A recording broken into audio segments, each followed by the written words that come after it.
आप इतने परेशान क्यों दिखाई देते हैं? परेशान तो रहूंगा ना पार्वती, आखिर एक बेटी का बाप है। पार्वती, अब उसके हाथ पीले करने का समय आ गया है। पर हमारी आनंदी तो अभी सिर्फ 9 साल की है।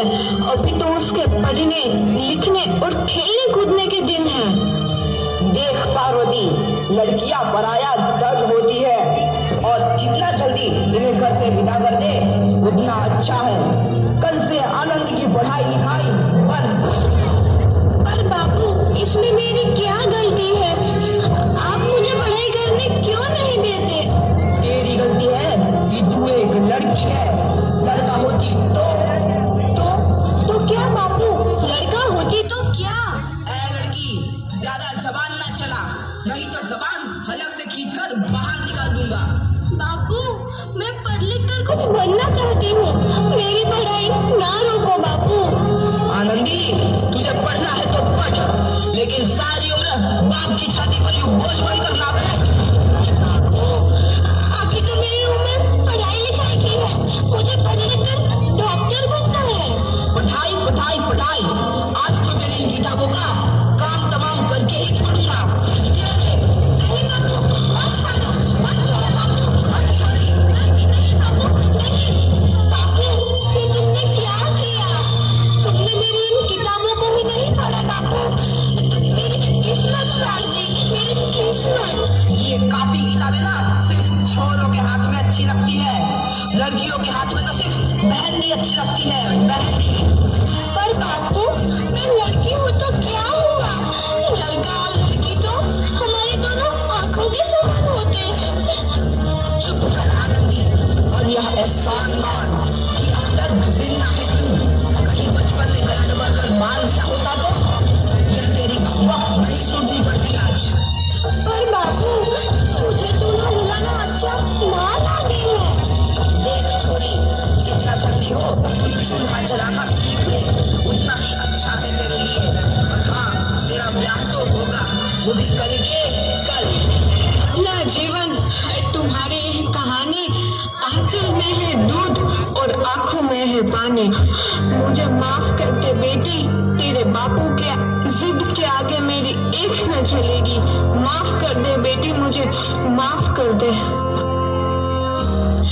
इस प्रकार मात्र 9 वर्ष की छोटी उम्र में आनंदी का विवाह गोपाल राव जोशी से हो गया। बाल विवाह एक सामाजिक कुरीति है और इस कुप्रथा का शिकार होना पड़ा आनंदी को। 5 वर्ष बाद आनंदी 14 साल की हो गई है। उसके घर एक शिशु ने जन्म लिया है। देखते हैं आगे क्या हो। देखिए ना, इसे क्या हो गया है? इसका माथा तो अंगार की तरह तप रहा है। इसे तो बहुत तेज बुखार है। आप बिना कुछ भी बोलते हैं। दीजिए मुझे। माधव, माधव, जल्दी से वैद्य जी को बुला के लाओ। जी, अभी बुला के लाता हूँ। ये तुम क्या कर रही हो आनंदी? भगवान की विभूति लगा रही हूँ। बस करो आनंदी, ये सब अंधविश्वास है। अरे आप यकीन तो कीजिए, भगवान की कृपा से इसका माथा ठंडा हो रहा है और बुखार भी उतर गया है ना बाबू? देखिए, दीजिए मुझे।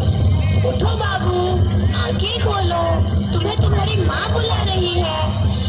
आंखें खोलो, देखिए ना इसे क्या हो गया है।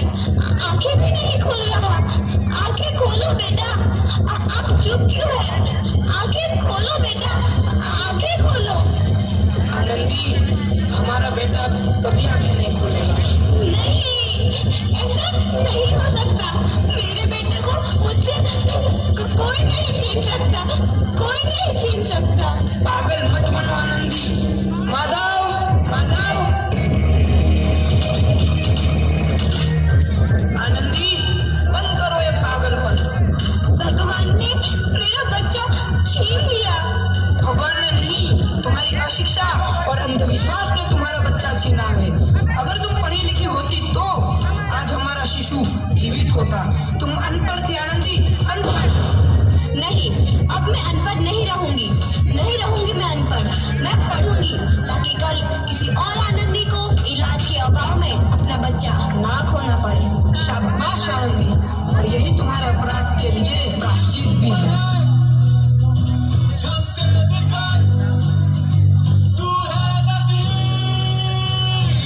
आनंदी, तुम्हारी 12वीं का परिणाम आ गया है। तुमने पूरे कॉलेज में प्रथम स्थान अर्जित किया है। आनंदी, तुम्हारी मेहनत रंग लाई है। तुम्हें शिक्षा वृत्ति मिली है। ये लो तुम्हारे अमेरिका जाने की टिकट।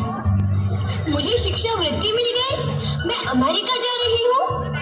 पर ये सब मैं अकेले कैसे कर पाऊंगी? आनंदी, अपने आप को इतना कमजोर क्यों समझ रही हो? फिर इतना पढ़ने लिखने का क्या फायदा? तुम अभी गंवार की गंवार नहीं हूँ मैं अब गंवार।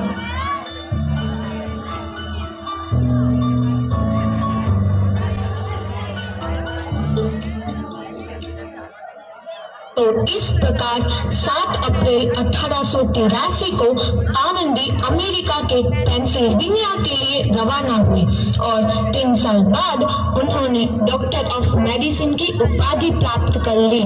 इधर आनंदी के पिता की तबीयत बहुत खराब है। आगे क्या होता है देखते हैं। लगता है अब मेरे जाने का समय आ चुका है। मैं नहीं बचूंगा। ऐसा मत बोलो। शहर के सिटी हॉस्पिटल में अमेरिका से डिग्री लेकर कोई बड़ा डॉक्टर आया है। एक बार वहां चलकर दिखा लेते हैं। हाँ, सही बोला भैया। कम से कम दिल को तसल्ली तो मिल जाएगी। हाँ, चलो चलो जल्दी हॉस्पिटल चलते हैं।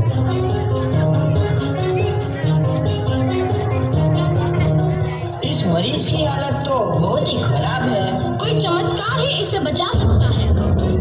ऐसा मत बोलो भाई। डॉक्टर साहब कब तक आ जाएंगे? लो आ गई डॉक्टर मैडम। डॉक्टर मैडम जल्दी देखिए, मरीज की हालत बहुत ही खराब है।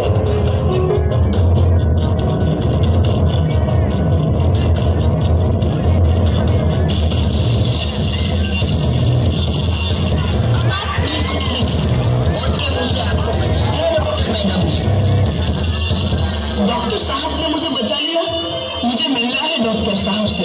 डॉक्टर साहब नहीं, डॉक्टर मैडम बोलो। डॉक्टर मैडम, उन्होंने ही तुम्हें जीवन दान दिया है। लो आ गई डॉक्टर मैडम, मिल लो उनसे। डॉक्टर मैडम, आपका बहुत बहुत धन्यवाद। आपने मेरी जान बचाई। इसके बदले में मैं गरीब भला आपको क्या दे सकता हूँ? वचन चाहिए मुझे कि कभी ये नहीं कहोगे कि लड़कियां कुछ नहीं कर सकती। वचन? ये कैसा वचन? अरे श्यामलाल, तुमने पहचाना नहीं? तुम्हारी बेटी आनंदी। आनंदी? मेरी बेटी आनंदी? डॉक्टर? हाँ बाबू, वही आनंदी जिसके लिए बचपन में तूने चूल्हा और दुल्हा के अलावा कुछ नहीं सोचा था। आनंदी, आनंदी मेरी बेटी, मुझे माफ कर दे। मैं तेरा गुनहगार हूँ बेटी। नहीं नहीं बाबू, वही आनंदी जिसके हाथ पीले करके तुम उसकी सारी जिंदगी काला कर देना चाहते थे। माफ कर दे मुझे मेरी बच्ची, माफ कर दे। मैं तेरा अपराधी हूँ मेरी बच्ची, माफ कर दे। नहीं बाबू, मैंने तो तेरा एहसान चुकाया है। याद है ना अपना एहसान जो बचपन में तुमने मुझ पर किया था? ताने सुना सुना कर जीते जी मार डाला था मुझको। अब बोल, और किस किस को मारेगा? आनंदी बेटी, मुझे माफ कर दे मेरी बच्ची। मैं तेरा गुनहगार हूँ। बापू, आपने ही तो बोला था किताबें सिर्फ बेटों के हाथ में अच्छी लगती है, बेटियों के हाथ में तो सिर्फ मेहंदी। बेटों और बेटियों में फर्क करना तो आंखों में फर्क करने समान है। एक का पढ़ना और दूसरे का ना पढ़ना सामाजिक अंधकार है बापू, सामाजिक अंधकार। उपकार मांगता हूँ मैं तुझ जैसी बेटी का, जिसने सारी उम्र मुझसे कुछ ना मांगा। मांगा तो सिर्फ बराबरी का दर्जा। वरना सच तो यह है कि मैं तेरी माफी के लायक भी ना हूँ। मुझ जैसा बाप तेरी बराबरी कर सके, उसके मैं लायक भी ना हूँ मेरी बेटी, मैं लायक भी ना हूँ। अपने बापू को क्या माफ नहीं करोगे आनंदी? माफ कर दो आनंदी, माफ कर दो। सुबह का भूला यदि शाम को घर लौट आए तो उसे भूला नहीं कहते। बापू। तो इस प्रकार आनंदी जोशी ने अपनी मेहनत और अटूट इरादे से न केवल भारत की पहली महिला डॉक्टर बनी, बल्कि आगे चल के उन लड़कियों के लिए सुनहरा रास्ता दिखा गई जो जीवन में कुछ करना चाहती थी।